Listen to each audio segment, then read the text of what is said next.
Beware of monotony, it's the mother of all the deadly sins. Hey guys, it's Marissa from Pittsburgh Fit, and today's nutrition tip is going to be about getting enough protein in. So if you find yourself struggling to eat a lot of protein throughout the day, go to a store, find some unflavored protein, and put it in literally anything you drink. And easily you get 20 grams of protein just from that. You can put it in your coffee, you can put it in your water, and it really doesn't change the texture or the taste. So it's a really easy way just to up your protein without really having to change anything.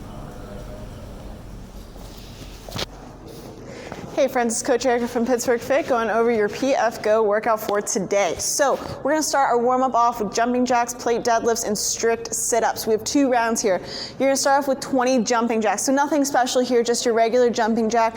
Marissa's going to demo right here. Good. Kick the legs out as the hands go overhead, just like that. Nice and easy. Stay on the balls of your feet and stay moving for 20 reps.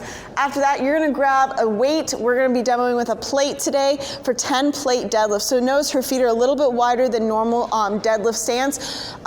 We want them just about squat stance. She's gonna hinge at the hips with a slight knee bend at the bottom to tap the ground with the top of the plate, just like so. After that, we are going to grab an ab mat or not. You can do this with or without an ab mat for 10 strict sit-ups. So, strict sit-ups. What it's going to be is usually when we do sit-ups, we bring our hands over our head, tap the ground, and use our arms to help us on the way up. Today, for strict sit-ups, you're going to have your arms across your chest, sit all the way back, and then all the way back up. Notice these are going to be a little bit more difficult than your regular sit-up that we usually do during class, but we're going to just spice things up a little bit today.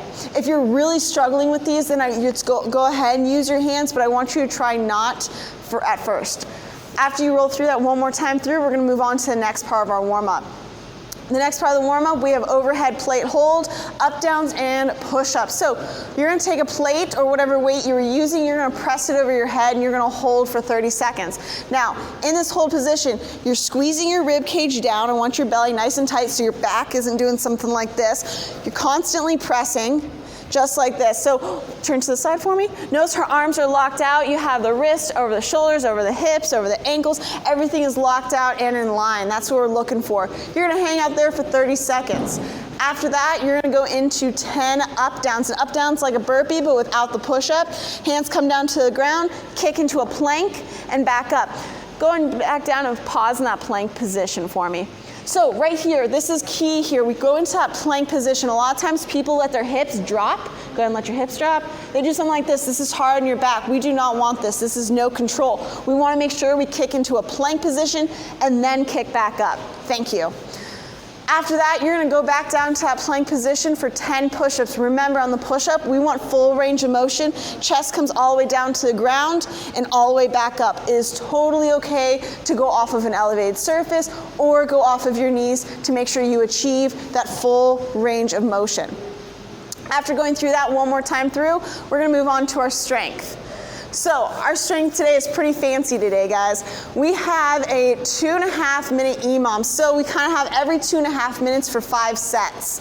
And we have technically 2 movements, but we're going to be separating on our right and left side as we do this. So bear with me here for a second. We have 30 seconds of Turkish sit-ups, then 30 seconds of floor press, 30 seconds of Turkish sit-ups, 30 seconds of floor press, but we're gonna go do the right arm for the first minute and the left arm for the second minute. And then, if you were doing math with me here, you have 30 seconds of rest between each set.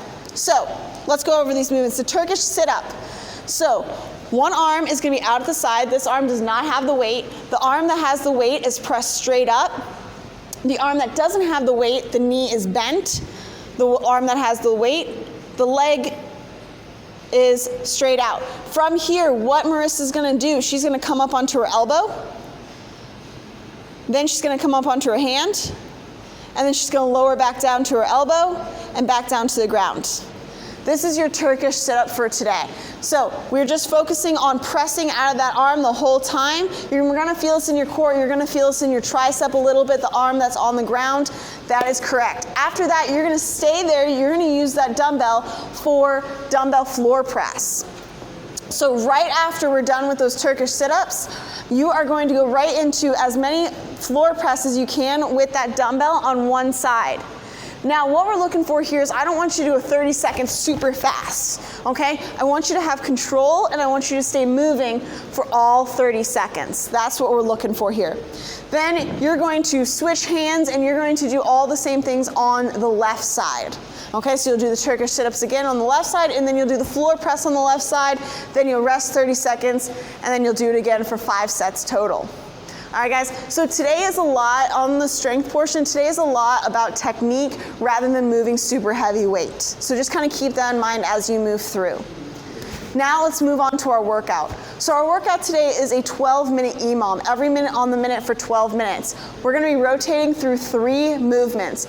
Minute 1, we have ground to overhead. Minute 2, up downs to a plate. Minute 3, plate hollow body flutter kicks. So each minute will be 50 seconds of work and then a 10-second rest, enough time to give you a couple seconds to catch your breath and get ready for the next movement. So, like I said, minute 1, we have max effort plate ground to overhead. You're going to have your plate, thumbs are going to be pointed down. You're going to do a deadlift just like we did in the warm-up. From there, you pull that plate into your body and then press it overhead. So basically, we combine a plate deadlift and a plate press into one movement. But what is key here is making sure that you are fast on the way up. Can you show us some fast reps? Good. We want to make sure that the hips are what's helping us get that plate overhead.